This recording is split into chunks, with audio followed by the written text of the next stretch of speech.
Morning everyone, welcome to another day on Gaz and Kath's boat building project. So we're actually on leave this week and next week from work, and we're going to try and work flat out, assuming the weather holds off, which it should do. We're going to try and get the sides of this cabin and that finished. So over the weekend we prepped a lot of plate and painted it, and also we got these frame sides in place along the cabin walls and the pilot house wall. We've got a couple of beams over the top of the pilot house there in place. We've got to trim the excess off. We've got the top plate for this area here ready, and it's cleaned and primed. But unfortunately the weather's got to some of the other plate we had. You can still see it down there, and some of it's just gone too far, too many pits in it that we didn't want to use it, so we've ordered some more fresh plate to finish off the rest of the roofs or the tops of these areas along here. So what we've been up to, as mentioned in some of the previous videos, we need to pull these cabin sides over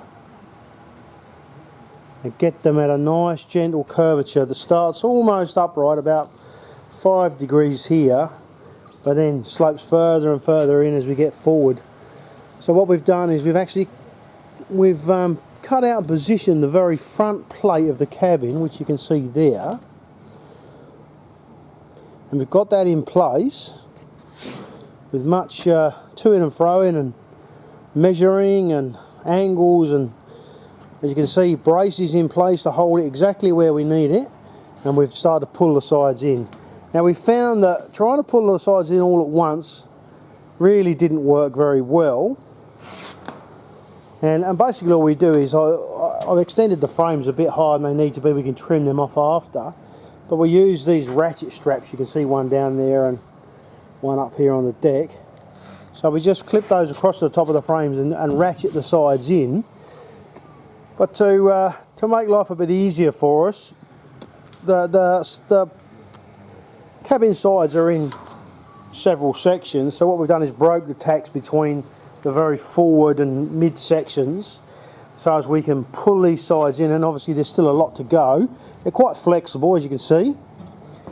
So we're what we're doing is getting these front ends lined up and pulled in, and we've started off on one side, and that's quite nice. That's quite a nice fit there. This morning we're going to pull this side over, get it lined up and put some tack welds to hold that in place. And then what we're going to do, to make life easier and to make sure we get it as close to symmetrical as possible, is I'm going to pull this side over here. And as I said, it needs to be a gradual lean. So at the front it'll be quite sharp, like here. It's quite a heavy, as you can probably see if I come back a bit, it's quite a heavy lean over on that side. And of course this has got to come over a lot further back here as well. But it needs to be a gentle curve, so it'll lean over quite a lot here, and then slowly that lean will go further and further back until it's almost upright, like I said at the back there. So what we're going to do is we're going to get this side over and tack it to that forward plate, the front plate of the cabin, and then we're going to start working along this side to get that in the right position. And what I'll do is, similar to here, I'm going to tack weld braces along the top of this plate. Once I get it in the position I'm happy with, I'll weld 1 or 2 braces along there to keep it in the right position. Then we'll pull the next section over and line it up, and possibly 1 or 2 braces on that until we get it just right. And then we'll put some bigger welds along the bottom and make sure that's nice and stiff and solid and it can't move.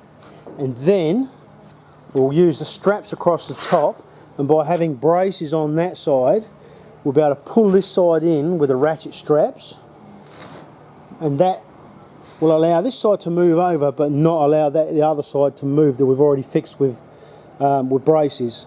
So we can then use a digital level to bring these sides over and match the angle on the other side all the way back. Once we're happy with that and we've got it all in position, we'll then drop the beams across the top. And also you can probably see at the bottom of each frame, you can see there's a gap between the bottom of the frame and the actual carling beam. So what we'll do is once everything's in position and all the top beams are in place and we're happy with the shape, then we'll do what we've done back here.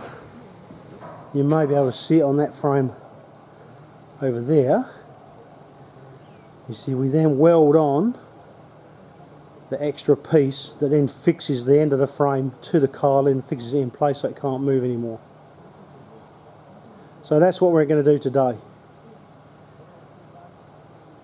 And hopefully by the end of the day, all of that side and possibly all of this side will be in position and ready to have the beams put in. But we'll see how we go, and I'll come back later and let you have another look at how things went.